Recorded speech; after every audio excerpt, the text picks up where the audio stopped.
الحمد لله نحمده ونستعينه ونستغفره ونؤمن به ونتوكل عليه ونعوذ بالله من شرور أنفسنا ومن سيئات أعمالنا من يهده الله فلا مضل له ومن يضلله فلا هادي له ونشهد أن لا إله إلا الله وحده لا شريك له ونشهد أن سيدنا ومولانا محمدا عبده ورسوله صلى الله تعالى عليه وعلى آله وأصحابه وبارك وسلم تسليما كثيرا كثيرا. أما بعد، فقد قال الله تعالى في القرآن المجيد والفرقان الحميد: فأعوذ بالله من الشيطان الرجيم، بسم الله الرحمن الرحيم. إن الله لا يغفر أن يشرك به ويغفر ما دون ذلك لمن يشاء ومن يشرك بالله فقد افترى إثما عظيما. وقال النبي صلى الله عليه وسلم: لا عدوى ولا طيرة ولا هامة ولا صفر، أو كما قال عليه الصلاة والسلام. معزز سامعین کرام، بزرگوں اور دوستوں، جاہل اور بے دین لوگوں اور اسلام دشمن عناصر کی طرف سے دین کے نام پر بہت ساری بدعات اور بہت ساری خرافات دین کے اندر پیدا کی گئی، اس کو گھڑا گیا. انہی خرافات میں سے وہ چیزیں بھی ہیں جو مختلف مہینوں کے نام سے ایجاد کی گئی اور گھڑی گئی ہیں. وہ عبادتیں ہیں جن کا شریعت اسلامی سے کوئی تعلق نہیں ہے. سفر کے مہینے کے بارے میں بھی بہت ساری من گھڑت چیزیں اور من گھڑت عقائد لوگوں نے گڑھ لیے ہیں. ابھی سفر کا مہینہ چل رہا ہے، یہ اسلامی مہینوں میں سے دوسرا مہینہ ہے. اس مہینے کو سفر اس وجہ سے کہا جاتا ہے، سفر کے لغوی معنی ہے خالی ہونا. 4 مہینے محترم ہیں. اللہ رب العزت نے قرآن مجید کے اندر بیان فرمایا، زمانے جاہلیت کے لوگ بھی ان 4 مہینوں کا احترام کرتے تھے. 3 مہینے لگاتار آتے ہیں، ذی القعدہ، ذی الحجہ اور محرم. تو ان 3 مہینوں کے اندر زمانے جاہلیت کے وہ لوگ جن کی فطرت میں ہی جنگ و جدال، قتل و قتال، مار پیٹ، لوٹ مار تھا، ان مہینوں میں یہ ان دھندوں سے رک جاتے تھے، لڑائی جھگڑوں سے رک جاتے تھے، قتل و قتال، جنگ و جدال سے رک جاتے تھے. اور جیسے ہی محرم کا محترم مہینہ ختم ہوتا، یہ لوگ اپنے ہتھیار اٹھاتے اور لڑائیوں کے لیے، جنگ و جدال کے لیے، قتل و قتال کے لیے، لوٹ مار کے لیے اپنے گھروں سے نکل پڑتے. تو چونکہ اس مہینے میں جو محرم کے مہینے کے بعد آتا ہے، ان کے گھر خالی ہو جاتے تھے، مرد حضرات گھروں میں نہیں ہوتے تھے، وہ لڑائیوں میں مشغول ہوتے تھے، اس لیے اس مہینے کو سفر کہا جانے لگا. اور اس مہینے کے ساتھ عام طور پر آپ لوگوں نے پڑھا ہوگا، دیکھا ہوگا، سفر المظفر لکھا ہوا ہوتا ہے. مظفر کے معنی کامیابی کے، یعنی یہ ایسا مہینہ ہے جو کامیابی کا ہے. اور یہ مظفر کا لفظ سفر کے ساتھ، سفر کے مہینے کے ساتھ اس لیے لگایا گیا کہ لوگوں کے ذہنوں میں سفر کے مہینے کے بارے میں طرح طرح کی غلط باتیں، غلط عقائد بیٹھی ہوئی تھی. اس کو ختم کرنے کے واسطے کہ لوگ یہ سمجھتے ہیں کہ یہ مہینہ منحوس ہے. زمانے جاہلیت کے لوگ سمجھا کرتے تھے کہ اس مہینے کے اندر نحوست ہے. یہ لفظ المظفر یعنی کامیابی کا لفظ لگایا گیا تاکہ لوگوں کے ذہنوں سے غلط فہمی دور ہو اور انہیں پتہ چلے کہ یہ مہینہ نحوست کا مہینہ نہیں ہے. دوستو، زمانے جاہلیت میں اس مہینے کو بہت منحوس سمجھا جاتا تھا، جیسا کہ آج بھی مسلمانوں کا ایک بہت بڑا طبقہ وہ ہے، صحیح دینی معلومات کے نہ ہونے کی وجہ سے اس مہینے کو منحوس سمجھتا ہے. اور اس مہینے کی یہ نحوست، اس کی بنیاد آج نہیں پڑی، زمانے جاہلیت یعنی اللہ کے رسول صلی اللہ علیہ وسلم سے پہلے جو اندھیر نگری اور چوپٹ راج تھا، وہ زمانہ جو تھا جہاں نہ کوئی قانون تھا، نہ کوئی لوگوں کے اندر طلب تھی کچھ سیکھنے کی، وہ لوٹ مار کرنے والے لوگ تھے، وہ بھی اس مہینے کو منحوس سمجھا کرتے تھے۔ محدثین نے ان کے عقائد کو الگ الگ کتابوں میں بیان کیا۔ ان کا عقیدہ یہ تھا کہ سفر اس سانپ کو کہتے ہیں جو انسان کے پیٹ میں ہوتا ہے، ہر انسان کے پیٹ میں ہوتا ہے، اور بھوک کے وقت اس کے پیٹ میں ڈستا ہے، جس کی وجہ سے انسان کو تکلیف محسوس ہوتی ہے اور وہ بھوک محسوس کرتا ہے، سفر اس سانپ کو کہا جاتا ہے۔ ایک عقیدہ یہ تھا زمانے جاہلیت کے لوگوں کا۔ اور بعض محدثین نے بیان کیا کہ ان کا عقیدہ یہ تھا کہ سفر اس جانور کا نام ہے جو انسان کے پیٹ میں ہوتا ہے اور بھوک کے وقت اسے تکلیف پہنچاتا ہے، اور بسا اوقات اس جانور کے تکلیف پہنچانے کی وجہ سے انسان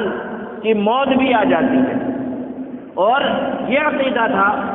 کہ سفر اس کیڑے کا نام ہے جو انسان کے جگر اور بائیں پسلی کے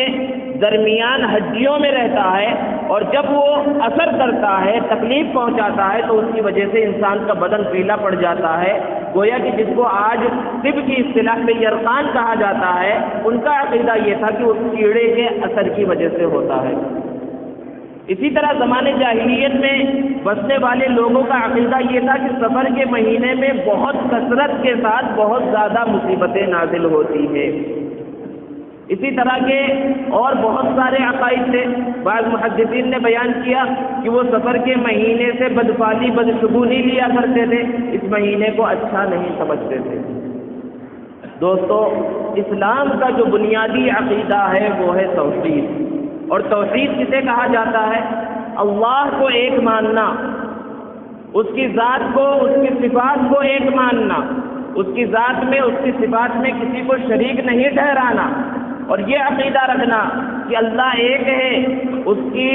نہ تو کوئی اولاد ہے، نہ اس کا کوئی خاندان ہے، نہ اس کا کوئی کنبہ ہے۔ اور اللہ کے بارے میں تو ہمارا عقیدہ یہ ہے کل من عند اللہ، دنیا کی ساری چیزیں سب اللہ کی طرف سے ہیں۔ اس کے بارے میں تو ہمارا عقیدہ یہ ہے جو ہم پڑھتے ہیں حسبنا اللہ ونعم الوکیل، ہر چیز میں ہمارے لیے اللہ کافی ہے اور اللہ ہی بہترین کارساز ہے۔ اللہ کے بارے میں ہمارا عقیدہ یہ ہے اللہ یرزق من یشاء بغیر حساب، کہ اللہ جسے چاہتا ہے بے حساب روزی دیتا ہے۔ اللہ کے بارے میں ہمارا عقیدہ یہ ہے وَيَرْزُقُهُ مِنْ حَيْثُ لَا يَحْتَسِبُ، جس کو چاہتا ہے بغیر گمان کے اور بغیر حساب کے روزی دیتا ہے۔ اللہ کے بارے میں ہمارا عقیدہ یہ ہے کہ وہ جس سے چاہے روزی کو کھینچ لے، روزی کو تنگ کر دے۔ ایمان مفصل میں ہم پڑھتے ہیں وَالْقَدْرِ خَيْرِهِ وَشَرِّهِ مِنَ اللَّهِ تَعَالَى، کہ اچھی اور بری تقدیر سب کے سب اللہ رب العزت کی طرف سے ہے۔ یہ توحید جب انسان کے اندر ہوتی ہے تو انسان مضبوط ہوتا ہے، انسان کا ایمان مضبوط ہوتا ہے، اور پھر اس کا سر در در پر نہیں جھکتا، اور وہ دنیا بھر کی چیزوں کی غلامی سے نکل جاتا ہے۔ اوہام پرستی، بدشگونی، بدفعلی، یہ بھی ایک طرح کی غلامی ہے، اور یہ اس وقت پیدا ہوتی ہے جب وحدانیت انسان کے اندر صحیح انداز میں نہ ہو، انسان کا ایمان مضبوط نہ ہو، تو پھر وہ اوہام پرستی، توہم پرستی میں مبتلا ہو جاتا ہے، اور اپنے قدموں اور ٹھوکروں میں آنے والی چیزوں سے ڈر جاتا ہے، پیروں اور ٹھوکروں میں آنے والی چیزوں سے نفع اور نقصان کی امید بنانے لگتا ہے، اس سے امید رکھتا ہے۔ الو گھر پر بیٹھ جائے، الو آواز دینے لگے تو سمجھنے لگتا ہے گھر اجڑ جائے گا، کسی کا انتقال ہو جائے گا۔ کالی بلی راستہ کاٹتے تو اپنے سفر کو روک دیتا ہے، یہ سوچ کر کہ میرے سفر کے اندر اب نقصان ہوگا، میرا کاروبار اب ترقی نہیں کر پائے گا۔ یہ سب کب ہوتا ہے؟ جب انسان کا ایمان مضبوط نہیں ہوتا، اس کے اندر کمی ہوتی ہے، ضعف ہوتا ہے، اور جب ایمان مضبوط ہوتا ہے تو اس کے دل کے اندر خوف صرف اور صرف اللہ کا ہوتا ہے، دنیا کی کسی چیز کا خوف نہیں ہوتا۔ مثالیں ہمارے سامنے ہیں۔ حضرت زنیرہ رضی اللہ تعالی عنہا جب انہوں نے اسلام قبول کیا تو کافروں نے اتنا ظلم کیا کہ ان کی آنکھوں کی بینائی چلی گئی، روشنی ختم ہو گئی، تو کفار کہنے لگے یہ ہمارے دیوی دیوتاؤں کا قہر ہے جس کی وجہ سے تمہاری آنکھوں کی بصارت اور روشنی چلی گئی ہے، اگر تم اسلام کو چھوڑ دو تو دیکھو دوبارہ تمہارے آنکھوں میں روشنی واپس آ جائے گی۔ آج بھی ایسے حالات بہت لوگوں پر پیش آتے ہیں دوستو، اور یہی موقع ہوتا ہے انسان کے امتحان کا کہ ایسے موقع پر وہ مضبوط رہتا ہے اور ڈٹا رہتا ہے یا پھر پھسل جاتا ہے اور لوگوں کے بہکاوے میں آ کر ایمان کا سودا کر لیتا ہے۔ بہت ساری مثالیں ہیں کہ انسان نمازی نہیں تھا اور لوگوں کے کہنے سے اس نے قرآن کو سنا، حدیث کو سنا، نماز کے فضائل کو سنا، اور ایک وقت وہ آیا کہ نماز کی طرف متوجہ ہوا۔ پہلے زندگی بڑی عیش کی گزر رہی تھی، ہر چیز کی فراوانی تھی، لیکن جب نماز پڑھنا شروع کیا تو امتحان ہوتا ہے اللہ کی طرف سے، اب کچھ تکلیفوں میں مبتلا ہو گیا، بعض چیزوں کے اندر نقصان ہونے لگا، کاروبار میں بظاہر نظر آ رہا ہے کہ اب نقصان ہے، تو طرح طرح کے بہکانے والے لوگ آ جاتے ہیں کہ بھئی پہلے تو دین پر عمل نہیں کرتا تھا، دیکھ کتنی آسانی میں زندگی گزار رہا تھا، اور آج تو نماز پڑھنے لگا، روزہ رکھنے لگا اور دین کے احکام پر اور شریعت پر عمل کرنے لگا، تو دیکھ تو پھر کتنی تکلیفوں کے اندر مبتلا ہو گیا۔ یہ بہت خطرناک وقت ہوتا ہے۔ اگر ایمان مضبوط ہو تو وہ کہہ دیتا ہے کل من عند اللہ، سب اللہ کی طرف سے ہے، میں نماز پڑھ رہا ہوں اس کی وجہ سے نہیں ہے، اس کی وجہ سے تو مجھے کامیابی ملنے والی ہے، لیکن بہت سے لوگ یہاں بہک بھی جاتے ہیں۔ حضرت زنیرہ رضی اللہ تعالی عنہا نے کہا کل من عند اللہ، یہ سب اللہ کی طرف سے ہے، اسی نے میری بینائی کو کھینچ لیا ہے، اور وہ ایمان پر ثابت قدم رہی تو اللہ تبارک و تعالیٰ نے ان کی بصارت کو، ان کی بینائی کو واپس لوٹا دیا۔ یہ اس وقت ہوتا ہے جب ایمان مضبوط ہو۔ حضرت عمر فاروق رضی اللہ تعالیٰ عنہ کے دور خلافت میں جب مصر فتح ہوا اور حضرت عمرو بن عاص جو وہاں کے امیر تھے، ان کے پاس لوگ آئے اور انہوں نے کہا کہ دریائے نیل سوکھ چکا ہے، اور یہ ہر سال کچھ مہینے ایسے آتے ہیں جس میں یہ دریا بہنا چھوڑ دیتا ہے، سوکھ جاتا ہے، اور یہاں کے لوگوں میں ایک رواج یہ ہے کہ جب یہ دریا سوکھ جاتا ہے ایک کنواری لڑکی کو بھیٹ چڑھا دیتے ہیں، زندہ اس کے اندر ڈال دیتے ہیں، تو یہ دریا پھر سے بہنے لگتا ہے، وہ لڑکی مر جاتی ہے۔ حضرت عمرو بن عاص نے سختی کے ساتھ انکار کر دیا، ایسا نہیں ہوگا، اسلام میں ایسا ظلم نہیں ہو سکتا کہ کسی معصوم کو دریا کے اندر ڈال دیا جائے۔ لوگوں نے بہت اصرار کیا دریا بہے گا کیسے، تو انہوں نے مشورہ مانگا، امیر المومنین خلیفۃ المسلمین سیدنا عمر فاروق رضی اللہ تعالیٰ عنہ سے خط لکھا، انہوں نے خط کا جواب دیا، 2 خط لکھے، ایک حضرت عمرو بن عاص کے نام کہ ایسا کرنے کی ضرورت نہیں ہے، اور دوسرا خط دریائے نیل کے نام۔ دوستو ایمان مضبوط ہوتا ہے تو اللہ تبارک و تعالیٰ کے فیصلے کس طرح ہوتے ہیں۔ خط کے اندر کیا لکھا تھا کہ اے دریا، اگر تو اللہ کے حکم سے بہتا ہے تو بہنا شروع کر دے، میں اللہ سے دعا کرتا ہوں کہ وہ تجھے بہنے پر مجبور کر دے، اور اگر تو اپنی طرف سے بہتا ہے تو ہمیں تیری ضرورت نہیں ہے، تو مت بہ۔ اس خط کا اس دریا کے اندر پڑنا تھا کہ وہ دریا بہنے لگا، اور دوستو اس وقت بہنا شروع ہوا تھا، 1400 سال ہو گئے، آج تک وہ دریا بہ رہا ہے، اس کے اندر کبھی رکاوٹ پیدا نہیں ہوئی۔ یہ کب ہوتا ہے؟ جب ایمان مضبوط ہوتا ہے۔ تیمور لنگ بہت بڑا فاتح ہے، دنیا بھر کو اس نے فتح کیا۔ جب ہندوستان کے اندر آیا اور دریائے جمنا کے پاس پہنچا تو بہت سے جوتشیوں اور پنڈتوں نے اس سے کہا کہ یہ منحوس گھڑی ہے، اس گھڑی دریا کو پار کرنا مناسب نہیں ہے، آپ تکلیفوں میں پریشانیوں میں مبتلا ہو جائیں گے۔ تو تیمور لنگ جو بہت بڑا اللہ والا اور بہت بڑا عالم اور بہت بڑا فقیہ نہیں تھا، اس نے بھی یہ کہا کہ ہم توحید پرست ہیں، ایک اللہ پر ایمان رکھتے ہیں، ان چیزوں کے بہکاوے میں ہم نہیں پڑتے، اور وہ آگے بڑھا، اس نے ہندوستان کے بھی علاقوں کو فتح کیا۔ تو دوستو یہ اس وقت ہوتا ہے،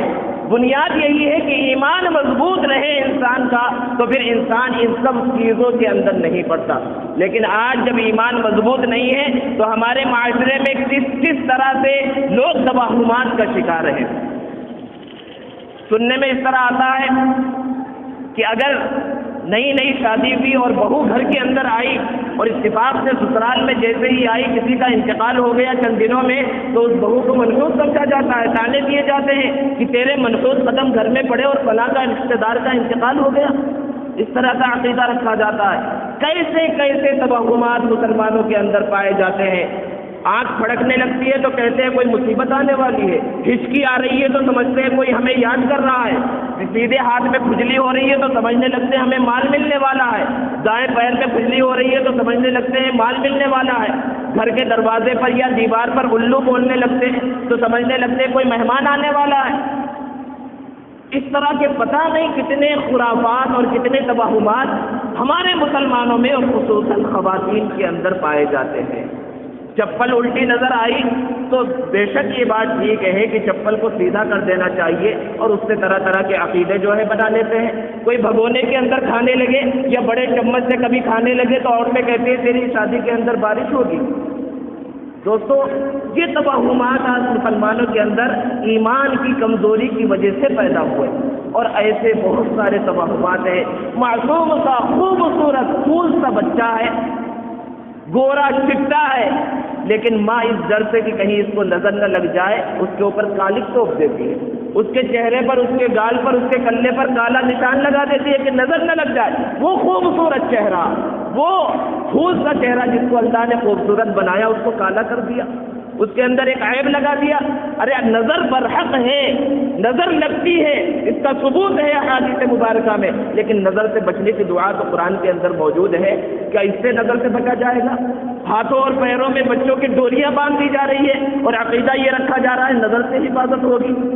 اور نوجوان بھی طرح طرح کی ڈوریاں باندھ کر گھوم رہے ہیں کہ اگر کوئی اور نشانی نہ ہو بظاہر تو سمجھ میں نہیں آتا کہ یہ مسلمان ہے یا غیر مسلم۔ وہ بھی ہاتھوں میں طرح طرح کی ڈوریاں باندھتے ہیں، اور آج مسلمان بھی یہ باندھ رہا ہے۔ کیا ہمارا عقیدہ اتنا کمزور ہو گیا، اللہ پر عقیدہ، اللہ پر ایمان نہیں رہا کہ اللہ ہماری حفاظت کرے گا، اور معمولی سے 2 روپے کے دھاگوں کے اندر ہمارا ایمان آ گیا ہے کہ اس سے ہماری حفاظت ہوگی۔ اور دوستو، خصوصاً حیدرآباد میں اور پورے ہندوستان میں ایک چلتا ہے امام ضامن باندھنے کا۔ بہت سے لوگ پہلی بار سنیں گے تو کہیں گے کہ یہ کیا بیان کیا جا رہا ہے، تو بہت دین کی بات ہے۔ لیکن دوستو، حقیقت میں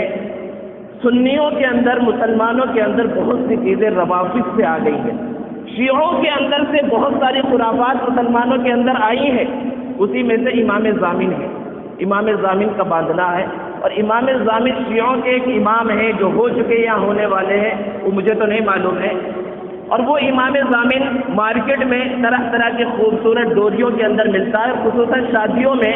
دولہے کے ہاتھ پر باندھا جاتا ہے خوبصورت انداز میں امام ضامن۔ اور کوئی سفر پر جا رہا ہو، یہاں تک کہ لوگ حج جیسی عبادت کو ادا کرنے کے واسطے اللہ کے شہر میں، اللہ کے رسول کے شہر میں جانے والے ہوتے ہیں، اللہ کو راضی کرنے کے واسطے اس مقدس سفر کے اندر جب جا رہے ہوتے ہیں تو امام ضامن باندھا جاتا ہے کہ اس سے حفاظت ہوگی۔ نعوذ باللہ ثم نعوذ باللہ، یہ سب شرکیہ کام ہے دوستو۔ یہ امام ضامن کا باندھنا، اس طرح کی اور ساری خرافات کے اندر اور توہمات کے اندر مبتلا ہونا، یہ مسلمانوں کا کام نہیں ہے۔ تو جو چیز اصل بیان کرنا مقصود ہے سفر کے مہینے کے بارے میں، بہت سے لوگ کہیں گے کہ ہمیں تو پتہ ہی نہیں کہ یہ خرافات بھی ہے۔ تو دوستو، یہی اس کی اصل بات ہے کہ جو چیز غلط ہوتی ہے، بدعت ہوتی ہے، وہ لوکل ہوتی ہے، سارے لوگوں کو پتہ نہیں ہوتا، ہر علاقے میں نہیں ہوتی، اور جو سنت ہوتی ہے وہ انٹرنیشنل ہوتی ہے۔ فجر کی سنت ہندوستان میں بھی پڑھی جاتی ہے، امریکہ میں بھی پڑھی جاتی ہے، ہر جگہ پڑھی جائے گی، کیونکہ وہ سنت ہے۔ اور جو سنت نہیں ہوگی، جو چیز دین کے اندر نئی ایجاد کی گئی ہے، وہ بعض علاقے والوں کو تو معلوم ہوگی، کسی محلے والوں کو تو معلوم ہوگی، دوسرے محلے والوں کو معلوم نہیں ہوگی۔ یہی دین کے اندر نئی چیز جو پیدا ہوگی اس کی پہچان یہی ہے، بدعات و خرافات کی پہچان یہی ہے۔ سفر کے بارے میں بہت سارے مسلمانوں کا عقیدہ یہ ہے، 13 تیزی، 2 خراب چیزیں اس مہینے کے اندر مسلمانوں میں مشہور ہیں، ایک 13 تیزی اور دوسرے آخری چہارشنبہ۔ اگر کوئی کہتا ہے کہ یہ چیزیں صحیح ہے تو راستہ کھلا ہوا ہے، قرآن اور حدیث سے، ائمہ کرام سے، مجتہدین سے دلائل لا کر بتائے، ہمارے سلف صالحین سے لا کر بتائے کہ انہوں نے اس طرح کیا یا انہوں نے کہا، تو بے شک اس پر عمل کریں۔ لیکن کوئی دلیل نہیں ہے، سب چیزیں من گھڑت ہیں، نفس کو خوش کرنے کے واسطے، شیطان کو خوش کرنے کے واسطے۔ ایک عقیدہ 13 تیزی کا ہے۔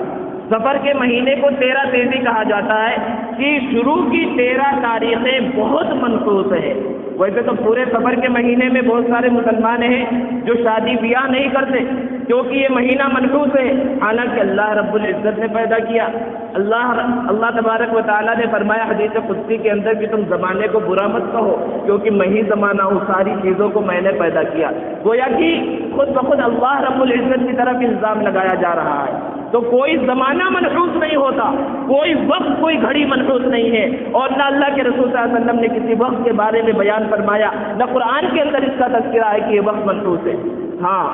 انسان جس وقت گناہ کے اندر مبتلا ہو اور جس وقت اس کو اس گناہ کی سزا دی جا رہی ہے، وہ گھڑی اس کے لیے منحوس ہے۔ جیسے کہ قوم عاد اور قوم ثمود کو جب عذاب کے اندر مبتلا کیا گیا تو اللہ نے کہا فی ایام نحسات، منحوس دن میں ان کو عذاب کے اندر مبتلا کیا گیا۔ تو وہ منحوس قوم عاد کے واسطے تھا، اس وقت حضرت ہود علیہ السلام بھی باحیات تھے، ان کے واسطے منحوس نہیں تھا۔ جو بدعملی کے اندر مبتلا تھے، برے کام کر رہے تھے، ان کے واسطے وہ وقت منحوس تھا، بذات خود کوئی وقت منحوس نہیں ہوتا۔ تو یہ 13 دنوں کو شروع کے بہت زیادہ منحوس سمجھا جاتا ہے، اور تیزی کے معنی لغت میں یہی ہے کہ بہت تیزی جس کے اندر ہو، یعنی بہت تیزی سے مصیبتیں نازل ہو، یہ عقیدہ رکھا جاتا ہے۔ اس کی بنیاد کیا ہے جو لوگوں کے درمیان مشہور ہے، اور اسلام سے، شریعت سے اس کا کوئی لینا دینا نہیں، کہ اللہ کے رسول صلی اللہ علیہ وسلم سفر کے مہینے میں بیمار ہوئے اور 13 دنوں تک بیماری بہت زیادہ سخت تھی۔ 13 تاریخ کو آپ کو افاقہ ہوا، آپ کی طبیعت صحیح ہو گئی۔ اس لیے ان شروع کے 13 دنوں کے اندر کوئی اچھا کام نہیں کیا جاتا، کوئی بڑی چیز خرید و فروخت نہیں کی جاتی، زمین جیسے خریدنا ہے تو اس کا بیانہ وغیرہ ادا نہیں کیا جاتا۔ جن لوگوں کا عقیدہ ہے، جو لوگ کرتے ہیں، جو نہیں جانتے وہ اس بات کو سمجھے کہ چونکہ یہ سنت نہیں ہے اس لیے سب کو معلوم نہیں ہے، لیکن جو کرتے ہیں انہیں معلوم ہے۔ اور پھر 13 تاریخ کو بعض لوگ کچھ چھولے یا گھنگریاں پتہ نہیں کیا کیا بناتے ہیں، اور 13 سفر کی صبح میں 1-2 دن کے بعد آنے والا ہے، تو 13 سفر کی صبح میں آپ نے فقیروں کو بھی سنا ہوگا صبح میں یہ کہتے ہوئے آج 13 تیزی کا روز ہے، 13 تیزی ہے، کچھ عطا کرو۔ تو عورتیں شام میں کچھ بنا کے رکھتی ہے اور صبح میں اس کا صدقہ کرتی ہے کہ نحوست اس کے ساتھ گھر سے نکل گئی۔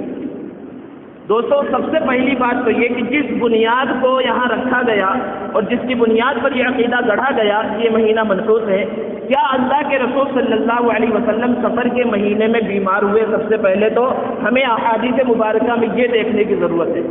اللہ کے رسول صلی اللہ علیہ وسلم کا مرض الوفات، جس بیماری کے اندر دنیا سے پردہ فرما گئے، تاریخی روایتوں میں اور احادیث میں ہے کہ اللہ کے رسول صلی اللہ علیہ وسلم 13 دن بیمار رہے، لیکن اللہ کے رسول صلی اللہ علیہ وسلم کی وفات کب ہوئی؟ ربیع الاول کے مہینے میں ہوئی، اور 12 ربیع الاول کو ہوئی۔ اس اعتبار سے 13 دن اگر مراد لیے جائیں تو اللہ کے رسول صلی اللہ علیہ وسلم کی بیماری کی ابتدا سفر کے آخر میں شروع ہوئی، آخری چہارشنبے کو۔ اور عقیدہ لوگوں کا یہ ہے کہ سفر کے آخری چہارشنبے کو اللہ کے رسول صلی اللہ علیہ وسلم بیماری سے صحیح سالم ہوئے، اور اس دن آپ صلی اللہ علیہ وسلم نے غسل صحت کیا، اور آپ صلی اللہ علیہ وسلم سبزہ زار پر تشریف لے گئے اور چہل قدمی کی۔ اس لیے بہت سے لوگ سفر کے مہینے کے آخری چہارشنبے کو کاموں سے چھٹی رکھتے ہیں اور اپنے مالکوں کو بتاتے ہیں آج ہماری عید ہے، آج ہمیں مٹھائی وغیرہ دو، کچھ پیسے وغیرہ دو، بونس وغیرہ دو، اور وہ شہر سے باہر جاتے ہیں اور سمندر کے کنارے جاتے ہیں، اور بہت سے لوگ سبزہ زاروں پر جہاں بے حیائی ہوتی ہے، فحاشی ہوتی ہے۔ دوستو، یہاں سمجھنے کی بات یہ ہے کہ ایک عقیدہ یہ ہے کہ 13 دن بیمار رہے، 1 سے 13 تک اگر بیمار رہے تو بیماری سے صحت یابی کا دن 13 یا 14 تاریخ ہونا چاہیے تھا، اس دن آپ خوشی مناتے۔ اس کو آخری چہارشنبہ جو 26 یا 27 سفر کی تاریخ ہوگی وہاں تک ملتوی کرنے کی کیا ضرورت ہے؟ اور تاریخی روایات سے تو یہ ثابت ہی نہیں ہے، کیونکہ یہ بات ثابت ہے کہ جس بیماری کے اندر اللہ کے رسول صلی اللہ علیہ وسلم دنیا سے پردہ فرما گئے، اس سے تو افاقہ ہی نہیں ہوا تھا، اس کو مرض الوفات کہا جاتا ہے۔ اسی بیماری میں اللہ کے رسول صلی اللہ علیہ وسلم دنیا سے پردہ فرما گئے۔ اور پھر اگر ہم ان سب چیزوں کو صحیح مان لیں بالفرض، ویسے تو یہ سب من گھڑت ہے، تو کیا بیماری ایسی چیز ہے جس کو منحوس کہا جا سکے، یا کسی نحوست کی وجہ سے بیماری آتی ہے؟ دو چیزیں، کہ بیماری منحوس ہو یا کسی نحوست کی وجہ سے بیماری آتی ہے۔ اسلام کیا کہتا ہے، شریعت کیا کہتی ہے؟ اللہ کے رسول صلی اللہ علیہ وسلم نے تو فرمایا کہ جب اللہ تبارک و تعالی کسی مسلمان کے ساتھ بھلائی کا ارادہ فرما لیتے ہیں تو اسے مصیبت میں، بیماری میں مبتلا کر دیتے ہیں۔ تو یہ تو بھلائی کی چیز ہے کہ نیک بندے کو اللہ تبارک و تعالیٰ اس کے مقامات کو بڑھانے کے واسطے بیماری دے دی کہ اس کے اندر تکلیفوں کو برداشت کرے گا تو اس کے مقامات اور مرتبے اور بلند ہو جائیں گے۔ اللہ کے رسول صلی اللہ علیہ وسلم ایک مرتبہ سخت بیمار ہوئے تو حضرت عبداللہ ابن مسعود رضی اللہ تعالیٰ عنہ تشریف لائے اور عرض کیا اللہ کے رسول آپ کو تو بہت زیادہ بخار ہے۔ آپ صلی اللہ علیہ وسلم نے ارشاد فرمایا ہاں بہت زیادہ بخار ہے۔ تو حضرت عبداللہ نے کہا آپ کو تو 2 آدمیوں کے برابر بخار ہے۔ آپ صلی اللہ علیہ وسلم نے کہا ہاں تم میں سے 2 آدمیوں کو جتنا بخار ہوتا ہے اتنا بخار اکیلا مجھے ہے۔ تو آپ صلی اللہ علیہ وسلم سے حضرت عبداللہ ابن مسعود نے کہا کہ اللہ تبارک و تعالیٰ آپ کو دگنا اجر عطا فرمائیں گے۔ حضور صلی اللہ علیہ وسلم نے فرمایا بے شک مومن کا تو کوئی عمل نیکی سے خالی نہیں ہے، اسے تو پیر میں کانٹا چبھے تو اللہ تبارک و تعالیٰ اس کے مقامات اور اس کے درجے کو بلند فرماتے ہیں۔ تو بیماری تو ایسی چیز ہے کہ یہ منحوس نہیں ہے اور کسی نحوست کی وجہ سے بھی بیماری نہیں آتی۔ اللہ کے رسول صلی اللہ علیہ وسلم نے اس کے بارے میں تو مختلف احادیث میں اس کو بیان فرمایا۔ اور ان دونوں خرابیوں اور ان دونوں چیزوں جس کا اسلام سے کوئی تعلق نہیں ہے، ایک من گھڑت حدیث کو پیش کیا جاتا ہے، اور وہ من گھڑت حدیث یہ ہے کہ جو آدمی، اللہ کے رسول صلی اللہ علیہ وسلم نے فرمایا، لوگ کہتے ہیں کہ جو آدمی مجھے اس بات کی خوشخبری دے کہ سفر کا مہینہ گزر چکا ہے اس کے لیے جنت کی بشارت ہے، یعنی سفر کے مہینے کے گزرنے کی کوئی مجھے خوشخبری دے تو اس کے لیے جنت کی خوشخبری ہے، اس کے لیے جنت واجب ہو گئی۔ اس طرح کی روایات کو لوگوں نے گھڑ دیا ہے۔ ملا علی قاری رحمۃ اللہ علیہ نے ایک کتاب الموضوعات الکبریٰ جس میں ایسی حدیثوں کو جمع کیا ہے جو موضوع ہے، من گھڑت ہے، جس کا حقیقت سے کوئی تعلق نہیں، جس کو اللہ کے رسول صلی اللہ علیہ وسلم نے نہیں بیان فرمایا، اس کتاب کے اندر اس حدیث کو بھی نقل کیا، اس من گھڑت حدیث کو، اور کہا کہ یہ موضوع ہے، من گھڑت ہے، اللہ کے رسول صلی اللہ علیہ وسلم نے ایسی کوئی بات بیان نہیں فرمائی۔ اور دوستو، شیعوں کا، روافض کا ہمیشہ سے، اور اسی طرح یہودیوں کا اسلام دشمنی جو کہ ان کے اندر پھیلی ہوئی تھی، بیٹھی ہوئی تھی، یہ عقیدہ رہا کہ مسلمانوں کو جب کوئی تکلیف پہنچی اس دن کو خوشی کے نام سے موسوم کر دیا، اور مسلمانوں کو چونکہ علم نہیں تھا اس دن کو خوشی کے اعتبار سے منانے لگے اور اس دن خوشیاں منانے لگے۔ بعض روایتوں کے اندر آتا ہے کہ اللہ کے رسول صلی اللہ علیہ وسلم جب حجۃ الوداع سے تشریف لائے تو آپ صلی اللہ علیہ وسلم تھوڑے بیمار ہو گئے، اور یہ بیماری مستقل جاری رہی کہ آپ کے خاندان والے یہ محسوس کرنے لگے کہ ایسی بیماری ہے جس سے شاید افاقہ نہ ہو، اور اسی بیماری میں اللہ کے رسول صلی اللہ علیہ وسلم کہیں دنیا سے پردہ نہ فرما جائیں۔ آپ صلی اللہ علیہ وسلم کے چچا حضرت عباس رضی اللہ تعالی عنہ نے کسی سے یہ بات کہی اور یہ بات پھیل گئی، اور یہودیوں کو پتہ چلا کہ محمد کے خاندان والے بھی اب کہنے لگے کہ اس بیماری سے حضور صلی اللہ علیہ وسلم شفا یاب نہیں ہوں گے۔ تو یہودیوں کو جب اس بات کا پتہ چلا تو وہ سفر کے مہینے کا آخری بدھ، آخری چہارشنبہ تھا، اس دن ان لوگوں نے مٹھائیاں تقسیم کی، اور مسلمان خوشی میں مٹھائیاں تقسیم کر رہا ہے۔ وہ لوگ تو اللہ کے رسول صلی اللہ علیہ وسلم دنیا سے چلے جائیں گے اس خوشی میں مٹھائیاں تقسیم کی اور خوشی منائی، اور مسلمان کیا ہے دوسری چیز کو خوشی منا رہا ہے۔ اس طرح کے بہت سارے واقعات ہیں۔ 22 رجب کو مسلمان خوشی مناتا ہے الگ الگ چیزوں کے نام پر، کہ اس دن حضرت امام جعفر صادق رضی اللہ تعالیٰ عنہ کی ولادت ہوئی، اس لیے خوشی منایا جا رہا ہے، حالانکہ ان کی ولادت تاریخی اعتبار سے 17 ربیع الاول کو ہوئی، اور 22 رجب کو امیر معاویہ رضی اللہ تعالیٰ عنہ کی وفات ہوئی ہے۔ تو چونکہ روافض کو ان سے دلی دشمنی ہے، اس دن انہوں نے خوشی منائی اور مسلمانوں کو بھی کس طرح اس میں مبتلا کر دے، اس لیے ایک جھوٹا شوشہ لگا دیا۔ اسی طرح یہاں سفر کے مہینے کے بارے میں بھی ہے۔ تو دوستو، سوچنے اور سمجھنے کی ضرورت ہے کہ نہ یہ 13 تیزی کی کوئی حقیقت ہے، اور نہ آخری چہارشنبے کو خوشی منانے کی کوئی حقیقت ہے، اور نہ آخری چہارشنبے کو اللہ کے رسول صلی اللہ علیہ وسلم بیماری سے صحت یاب ہوئے، بلکہ صحیح روایتوں سے پتہ چلتا ہے کہ آخری چہارشنبے کو اللہ کے رسول صلی اللہ علیہ وسلم بیمار ہوئے، اور پھر آپ صلی اللہ علیہ وسلم جب کبھی بیمار ہوتے تو پھر افاقہ ہوتا، تو کیا آپ صلی اللہ علیہ وسلم کا یہ معمول تھا جیسا کہ لوگ بیان کرتے ہیں کہ سبزہ پر تشریف لے جاتے؟ ایک مرتبہ آپ صلی اللہ علیہ وسلم مرض الوفات میں جو 13 دنوں کا آپ صلی اللہ علیہ وسلم کے بیماری کا یہ جو وقفہ ہے، تھوڑا سا افاقہ ہوا تو فوراً صحابہ سے کہا مجھے مسجد نبوی لے چلو، میں نماز پڑھوں وہاں پر۔ اور ایک مرتبہ افاقہ ہوا تو فوراً وہاں پر ایک لشکر کو روانہ کیا، اور اگر بالفرض آپ صلی اللہ علیہ وسلم کہیں تشریف بھی لے گئے تو کیا اس طرح کے بہت سارے کام ہیں، انسان نماز روزہ چھوڑ دے، کچھ عمل نہ کرے اور بے حیائی کے اندر اور غلط کاموں کے اندر مبتلا ہو، اور اس دن نماز روزے سے چھوڑ الگ ہو جائے اور سارے خرافات کے اندر مبتلا رہے۔ تو دوستو، سفر کے مہینے کے بارے میں یہ عقیدہ رکھنا کہ یہ مہینہ منحوس ہے، یہ بالکل غلط ہے۔ اور اگر بیماری نحوست ہو سکتی ہے بالفرض کہ اللہ کے رسول صلی اللہ علیہ وسلم اس مہینے کے اندر بیمار ہوئے تھے اس لیے یہ مہینہ منحوس ہے، تو پھر نعوذ باللہ ثم نعوذ باللہ ربیع الاول کے مہینے میں تو اللہ کے رسول صلی اللہ علیہ وسلم دنیا سے پردہ ہی فرما گئے، تو پھر کیا ربیع الاول کا مہینہ بھی منحوس ہو جائے گا؟